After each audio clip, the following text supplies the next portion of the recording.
Hello everyone, welcome to our channel science by Diksha ma'am. आज की video में हम करेंगे class 9th chapter number 5 cell part number 2। Okay, part 1 में हमने क्या किया था? फटाफट से एक बार रिवाइज करते हैं।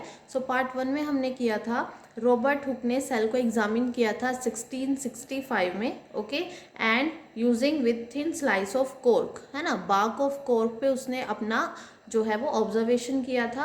और उसने क्या कंसिस्ट किया, उसने बहुत छोटे छोटे रूम्स देखे, है ना, यानी कि जब उसने माइक्रोस्कोप की हेल्प से सेल को देखना चाहा तो वहाँ पे उसको लिटिल लिटिल रूम्स दिखाई दिए और वहाँ पे उसने उसको एक नेम दे दिया, that is called the cell. Okay, and उसके बाद हमने पढ़ा था cell of an onion peel. Onion peel के बारे में हमने पढ़ा था कि किस तरीके की उसकी स्ट्रक्चर होती है, ठीक है। उसके बाद हमने किया था types of organism on the basis of number of cells, कि कितने टाइप के जो है ऑर्गेनिज्म होते हैं। So there are 2 types of organism, एक कोशिकीय और द्विकोशिकीय या फिर बहुकोशिकीय, we can say it means unicellular और मल्टी सेलुलर। ओके, और उसके बाद में हमने क्या किया था, उसके बाद हमने किया था कि सेल जो है वो किससे मिलके बनती है। सेल जो है वो 3 चीज़ों से, 3 थिंग्स से मिलके बनती है, that is plasma membrane, nucleus and cytoplasm. Okay, so now today we will start from the cell membrane, nucleus and cytoplasm. Okay, so video start करने से पहले अगर अभी तक आपने हमारे चैनल को सब्सक्राइब नहीं किया है सो फटाफट से कर ले, and also hit the bell icon. Okay, ताकि फर्दर जो भी वीडियो अपलोड होती है वो आपको उसका नोटिफिकेशन मिलता रहे। Let's start. देखिए, आपने जो है पढ़ा था कि जो सेल होती है, ठीक है, सेल के अंदर क्या होता है, न्यूक्लियस प्रेजेंट होता है, राइट। और न्यूक्लियस, और यहाँ पे क्या होता है, fluidy substance, that is called the cytoplasm. और जो आउटर कवरिंग है, आउटर स्ट्रक्चर है, that protect the whole cell, जो कि पूरी कंप्लीट सेल को प्रोटेक्ट करती है, that is called the plasma membrane. Okay, start from the plasma membrane. देखिए, प्लाज्मा मेम्ब्रेन के बारे में अगर हम देखें तो ये होती क्या है, ठीक है। देखिए, plasma membrane and we call it also cell membrane, ठीक है। सेल मेम्ब्रेन है तो दैट मीन्स ये प्रोटेक्ट करेगी सेल को, राइट। देखिए, ये क्या है, एक बाउंड्री ही तो है ना, सेल की क्या है, बाउंड्री है, आउटर बाउंड्री है। We can write it is the boundary, it is the boundary of each cell, है ना। हर सेल की एक क्या होती है, बाउंड्री होती है, जो कि क्या करती है, विच separates the cytoplasm from the surroundings। Okay, क्या मतलब है इसका। देखिए, कोई भी अगर सेल है, ठीक है, सेल के जो है वो आउटर कवरिंग है, और वी कैन से वो क्या होती है, बाउंड्री होती है, जो कि सेपरेट करती है साइटोप्लाज्म को उसके सराउंडिंग्स, ठीक है। इट मीन्स कि जो साइटोप्लाज्म जो सेल के अंदर है वो उसको क्या करती है, प्रोटेक्ट करती है बाहर के सराउंडिंग्स मटेरियल से। ओके, ये था हमारा plasma membrane. Main effect, main points क्या होंगे इसके अंदर। देखिए, जो first of all plasma membrane होती है वो हर एक सेल में प्रेजेंट होती है। It means we can say plant cell और एनिमल सेल दोनों में ये प्रेजेंट होती है। हम क्या लिखेंगे, present in both plant cell and animal cell, ठीक है, plant and animal cell, right, animal cell. यहाँ सेकेंड पॉइंट में हम क्या लिखेंगे, जो ये मेम्ब्रेन है, ठीक है, ये किससे मिलके बनती है। ये बनती है, it is made up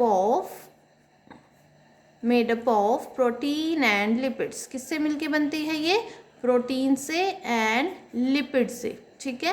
protein और लिपिड से मिलके क्या बनती है, आउटर लेयर, और वी कैन से बाउंड्री, और we can say plasma membrane.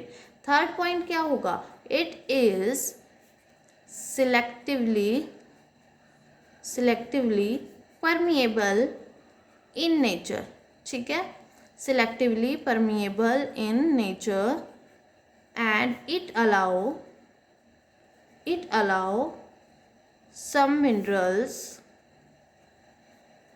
in and out of the cell।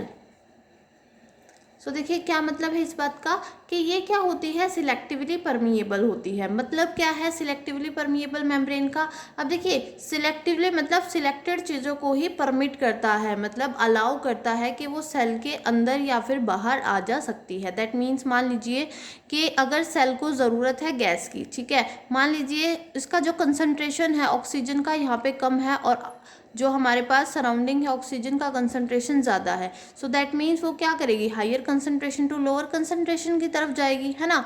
That means यहाँ पे अगर ज़्यादा है सराउंडिंग में तो ऑक्सीजन जो है वो किसको नीड है, सेल को नीड है ऑक्सीजन की। सो दैट मीन्स वो सिलेक्टेड चीज़ों को ही अंदर बाहर आने देती है। ओके, मान लो कोई हार्मफुल गैस है, ठीक है, मान लो कार्बन मोनोऑक्साइड है, क्या इसको इसकी नीड नहीं है। सो दैट मीन्स इसलिए ये इसको क्या करके रखती है, प्रोटेक्ट करके रखती है, और वो सिलेक्टेड चीज़ों को ही परमिट करती है कि वो सेल के अंदर और बाहर आ जा सके। Okay, so that's why this is called the selectively permeable membrane in nature. Okay, and it allow some minerals, सिर्फ सम मिनरल्स, कुछ ही मिनरल्स को in and out of the cell, अंदर और बाहर जाने के लिए परमिट करती है। ओके, सो फोर्थ पॉइंट क्या होगा, फोर्थ पॉइंट होगा it is flexible, it is flexible and can be folded, broken and reunited।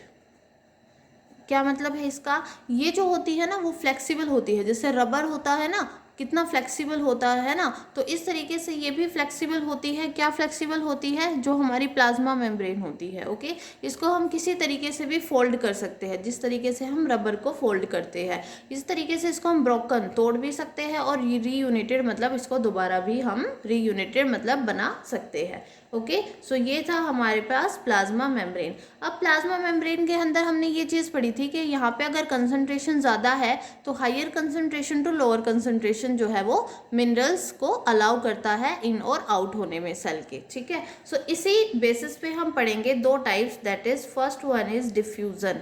अब देखिए डिफ्यूज़न क्या होता है, डिफ्यूज़न मतलब किसी चीज़ का डिफ्यूज़ होना, राइट। सो नेम में ही क्या होता है, नेम में ही आंसर छिपा हुआ होता है। ठीक है, सो देखिए डिफ्यूज़न की जो मेन डेफिनेशन है वो क्या होगी, इट इज़ अ स्पॉन्टेनियस और वी कैन से कॉन्टिन्यूअस, ठीक है, spontaneous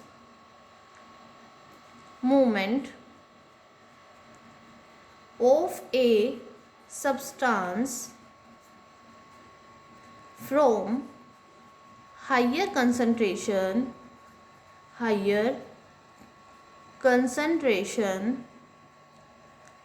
region to lower concentration region।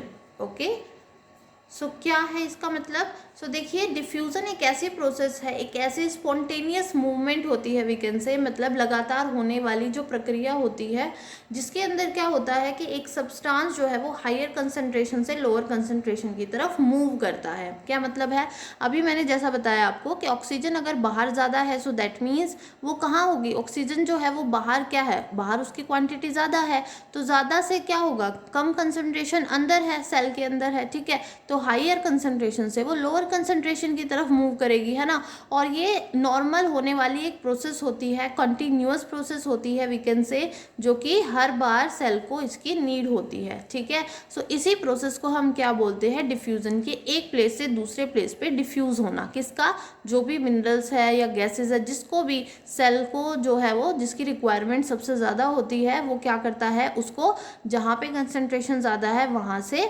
अपने अंदर क्या करता है, परमिट करता है कि वो उसके अंदर अलाउ करे। ठीक है, तो ये था हमारा डिफ्यूज़न प्रोसेस। और इसमें एक और पॉइंट लिख सकते हैं हम कि oxygen and carbon dioxide can move across the cell membrane, मतलब कि सेल मेम्ब्रेन के अक्रॉस मूव कर सकती है कार्बन डाइऑक्साइड एंड ऑक्सीजन। क्यों कर सकते हैं, क्योंकि देखिए हम जो हमारी बॉडी है वो क्या एक्सेल करती है, कार्बन डाइऑक्साइड, तो हमारी बॉडी में क्या है, हायर कंसंट्रेशन है कार्बन डाइऑक्साइड की, तो हम लोअर कंसंट्रेशन यानी कि जब हम एक्सेल करते हैं तो उसको कौन गेन करता है, प्लांट्स गेन करते हैं। ओके, तो ये प्रोसेस जो है वो ऑटोमेटिक चलती रहती है। सो आप लिख सकते हो कि oxygen and carbon dioxide these gases can move across the cell membrane, ये गैसेज भी मूव कर सकती है, और इसी प्रोसेस को हम क्या बोलते हैं, डिफ्यूजन प्रोसेस।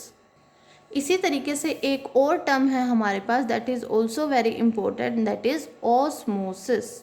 ठीक है, ऑस्मोसिस में क्या होता है, इसमें जो है वो वाटर मॉलिक्यूल्स मूव करते हैं through the plasma membrane. Okay, और वही सेम रहेगा from higher concentration to lower concentration. So क्या डेफिनेशन होगी, the movement of water molecules through plasma membrane from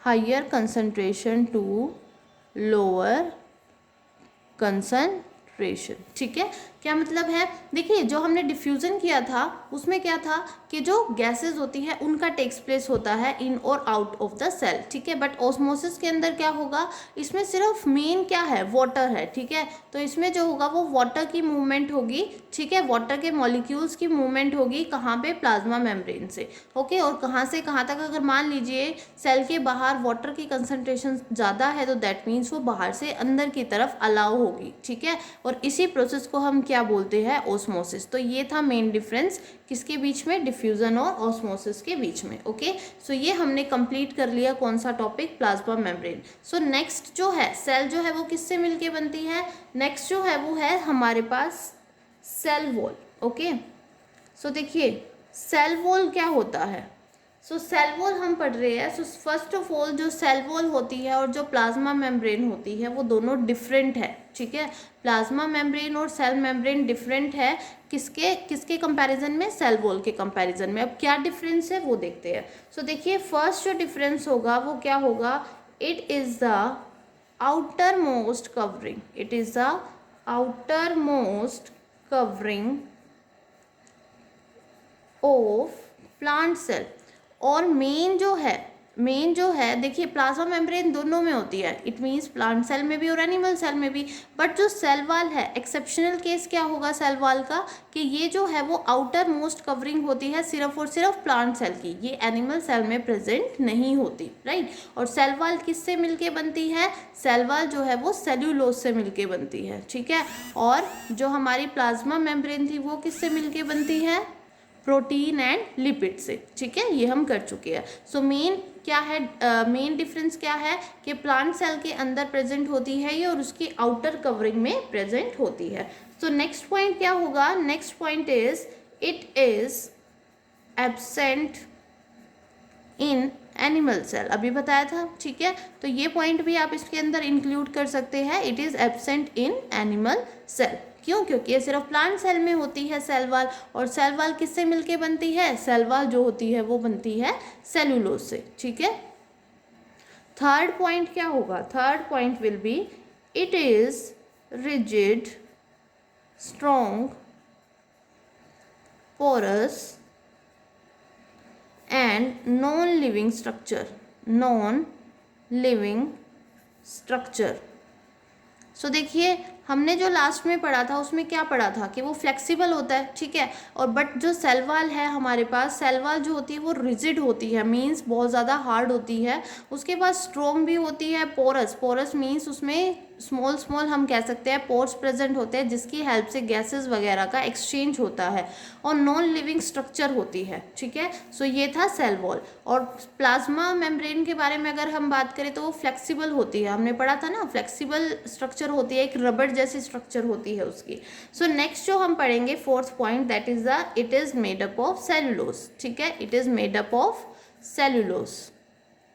अगर आपसे पूछा जाए क्वेश्चन के सेल वॉल किससे मिलके बनती है, सो आप क्या लिखेंगे, सेलुलोज से। और जो फिफ्थ एंड लास्ट पॉइंट होगा वो क्या होगा, cell wall of two cells are joined by a layer called lamellae. अब लैमेले क्या मतलब होता है, देखिए ये जो है थोड़ा सा टिपिकल है। देखिए क्या है, cell wall of two cells are joined with a layer called lamellae. मतलब क्या है, मान लीजिए हमारे पास एक ये सेल है, ठीक है, इस तरह की एक ये सेल है, ठीक है, उसके बाद इस तरह की ही हमारे पास सेकंड सेल है, इस तरीके से, ठीक है। फिर उसके बाद दोबारा से हमारे पास ये यहाँ पे एक और सेल है, फिर उसी तरीके से हमारे पास इस तरीके से, ठीक है। तो हमारे पास ये इतने नंबर ऑफ सेल्स हो गई, ठीक है। अब यहाँ पे क्या प्रेजेंट होगा, न्यूक्लियस प्रेजेंट होगा। अब ये वाली जो सेल है इससे किस तरीके से कनेक्टेड है, इस लेयर से कनेक्टेड, आप देख सकते हो ये जो लेयर है इससे कनेक्टेड है। सो जब दो सेल वॉल आपस में क्या होती है, ज्वाइन होती है, तो वो किस लेयर से ज्वाइन होती है, and that layer is called the lamellae. इसी लेयर को हम क्या बोलते हैं, लैमेले बोलते हैं, जो कि दो सेल्स को ज्वाइन करने का काम करती है। Okay, so it is called the lamellae. तो समझ में आ गया होगा आपको, आई होप, ठीक है। सो नेक्स्ट जो है, अब हमने सेल वॉल तो कर लिया कि सेल वॉल किससे मिलके बनती है, ठीक है, क्या फीचर है। अब जो है हम करेंगे function of cell wall. Okay, next topic जो हमारा रहेगा वो क्या रहेगा, फंक्शन ऑफ सेल वॉल। अब देखिए मेन जो सेल वॉल होती है उसका फंक्शन क्या होता है, ठीक है, हमें तो यही पढ़ना है। बायोलॉजी में हम क्या पढ़ते हैं, मेनली जो उनके फीचर्स होते हैं, ठीक है, या फिर उनका जो फंक्शन है वो क्या वर्क करते हैं, क्या फंक्शन क्रिएट करते हैं हमारी बॉडी में। So first function will be it provides definite shape to the cell, definite shape to the cell. मतलब ये क्या काम करते हैं कि हमारी बॉडी को एक शेप प्रोवाइड करते हैं, है ना। हम जो सेल्स होती है, अब सेल्स ही हमारी बॉडी किससे मिलके बनी है, सेल से मिलके बनी है। अब अगर हमारी बॉडी में सेल नहीं होती तो दैट मीन्स हमारी कोई स्ट्रक्चर भी नहीं होती, है ना। सो अब एक प्रॉपर स्ट्रक्चर है हमारी बॉडी की, so because of the cell wall. Okay, so second point आप क्या लिख सकते हैं, इट प्रोवाइड्स। अब अगर मान लीजिए कोई शेप होगी तो हमारी बॉडी में स्ट्रेंथ भी होगी उसकी हेल्प से, है ना। सो देखिए it provide strength to the cell, ठीक है। देखिए अगर आपको ये पता है कि हाँ सेल वॉल इस तरीके से होती है और ये क्या क्या फंक्शन करती है, तो आप उसकी हेल्प से आप अपने पॉइंट ऑफ व्यू से भी आप बता सकते हो कि हाँ देखिए फर्स्ट हमने क्या किया था, अगर वो शेप प्रोवाइड करती है तो दैट मीन्स उसमें क्या होगी, स्ट्रेंथ भी होगी, है ना। तो ये क्या है, ये एक लॉजिकली आंसर होते हैं जिसको हम अपने माइंड से बिल्कुल ईजिली आंसर इसका कर सकते हैं। और जो थर्ड होगा वो क्या होगा, देखो शेप भी अच्छी है, स्ट्रेंथ भी अच्छी है, तो क्या होगा, ये परमिएबल भी होगा, है ना। सेल वॉल जो होगी वो परमिएबल होगी और उन्हीं सब्सटेंस को अलाउ करेगी, ठीक है, जो कि क्या होंगे, सिलेक्टिवली होंगे, ठीक है, सिलेक्टेड ऑब्जेक्ट्स होंगे। सो यहाँ पे आप क्या लिखेंगे, इट इज परमिएबल। परमिएबल का मतलब क्या होता है, अलाउ करना, ठीक है। सो क्या होगा, it is permeable and we can say allow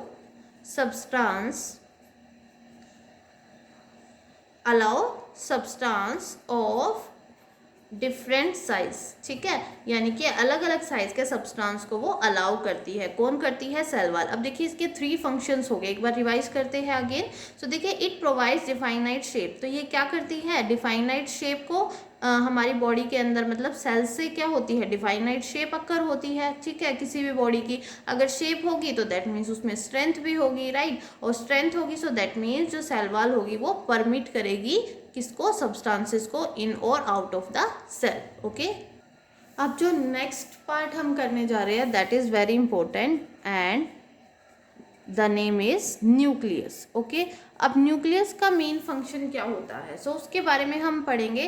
first of all nucleus को बोला क्या जाता है सेल का, so it is also called headquarter of the cell. Okay, so ये क्या होती है, सेल की हेडक्वार्टर होती है। अब मान लीजिए हम कोई भी एक थ्रेड है, थ्रेड से हमने एक स्टोन को क्या किया, टाई अप किया, बांधा, ठीक है, और उसके बाद हमने यूँ इस तरीके से उसको क्या किया, रोटेट किया, ठीक है, एवरी डायरेक्शन में। सो दैट मीन्स उस पर जो फोर्स लग रहा है वो कहाँ पे लग रहा है, बीच में लग रहा है। बीच से हम क्या लगा रहे हैं, उसके ऊपर फोर्स लगा रहे हैं, ये देखिए, है ना। तो इसके अकॉर्डिंग क्या है, उसका सारा का सारा जितना भी मास है, ठीक है, वो कहाँ है, सेंटर में है, ठीक है ना। तो सेंटर से जैसे जैसे हम उसको टारगेट करेंगे उस तरीके से वो क्या होगा, रोटेट होगा। तो वही चीज़ न्यूक्लियस के पास होती है। न्यूक्लियस जो होता है सेल के बिल्कुल बीच में होता है, ठीक है। और जो भी जितना भी मतलब सेल्स के अंदर जो भी मान लीजिए डाइजेशन है, एब्जॉर्प्शन है, कोई भी अगर फंक्शन क्रिएट होता है सो वो सारा का सारा न्यूक्लियस में क्रिएट होता है। Okay, so that's why nucleus is also called the headquarter of the cell. बोलते हैं ना कि ये तो इसका हेडक्वार्टर यहाँ है, क्योंकि हर एक फंक्शन जो है वो हेडक्वार्टर से होके जाता है, ठीक है। So that is also called the nucleus. समझ में आ गया सबको। सो नेक्स्ट देखिए, नेक्स्ट क्या होगा, इसके जो मेन फीचर्स है, मेन पॉइंट्स है वो क्या होंगे, इट डायरेक्ट्स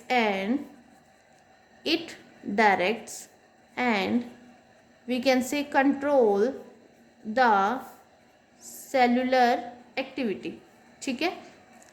क्या मतलब है, अब देखिए जो भी हेडक्वार्टर नाम आ गया तो दैट मीन्स वहाँ से ही उसका कंट्रोल होगा, है ना, वो ही उसको कंट्रोल करेगा। और इसीलिए जितनी भी सेलुलर एक्टिविटी है, सेल की जितनी भी एक्टिविटी होती है, डाइजेशन है, एब्जॉर्प्शन है, एसिमिलेशन है, तो वो सारा का सारा कहाँ पे होगा, न्यूक्लियस के अंदर होगा, ठीक है। अगला पॉइंट हम क्या लिख सकते हैं, in eukaryotic cell a well-defined nucleus is present while in prokaryotic cells a well-defined nucleus is absent. Well-defined nucleus is absent.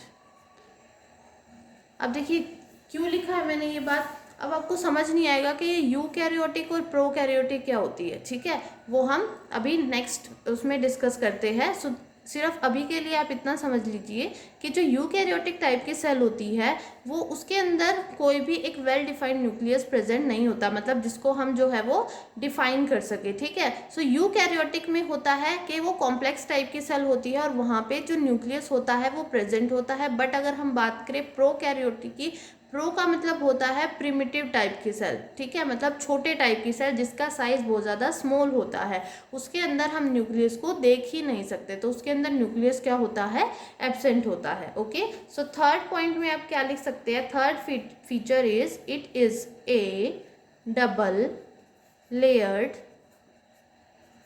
Covering called nuclear membrane मतलब क्या है कि एक डबल लेयर की जो कवरिंग होती है that is also called the nuclear membrane. अब आप पूछोगे कि मैम ये कैसे, अब देखिए ये क्या है, हमारे पास सेल है, ये क्या है, हमारे पास न्यूक्लियस है, तो यहाँ पे एक और कवरिंग होती है and that covering is called the nuclear membrane, क्योंकि ये न्यूक्लियस को प्रोटेक्ट करती है। जैसे कि कंप्लीट सेल को कौन प्रोटेक्ट करता है, प्लाज्मा मेम्ब्रेन, इसी तरीके से जो न्यूक्लियस है उसको कौन प्रोटेक्ट करता है, न्यूक्लियर मेम्ब्रेन, और एक ये डबल लेयर कवरिंग होती है न्यूक्लियस के चारों तरफ। ओके, जो फोर्थ फीचर है वो आप क्या लिख सकते हैं, इनसाइड द न्यूक्लियर मेम्ब्रेन